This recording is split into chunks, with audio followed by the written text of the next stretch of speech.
Hello বন্ধুরা, দেখো আমার মা বেসনের বরফি বানিয়েছে। এত টেস্ট হয়েছে, এগুলো মানে কেটে কেটে রেখেছে বরফি স্টাইলে। ওইগুলো তুলে তুলে আমরা মানে খাবো। দাঁড়াও, একটা মা তুলে দেখাচ্ছে।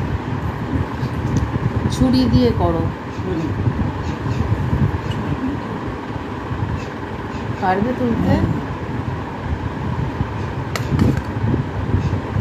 এই যে আমি একটু সাইডের থেকে একটু ছোটো ছোটো খেয়েছি।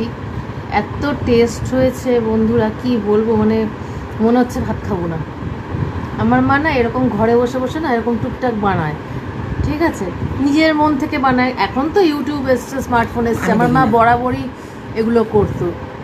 মানে আমি যখন ছোটো ছিলাম দুপুরে ঘুমোতো না, বিভিন্ন রকম মাথা থেকে কি বেরোতো, হ্যাঁ, সব বানাতো বসে বসে।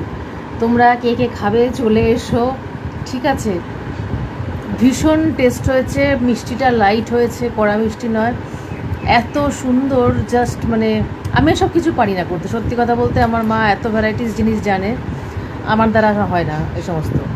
মানে দুপুরের রান্না ফেলে আমার মা এখন এইসব বানাচ্ছে, ঠিক আছে। এটা হয়ে গেছে, এবার রান্নাটা করবে। খুব সুন্দর হয়েছে, চলে আসো কে কে খাবে, ঠিক আছে। চলো, টাটা।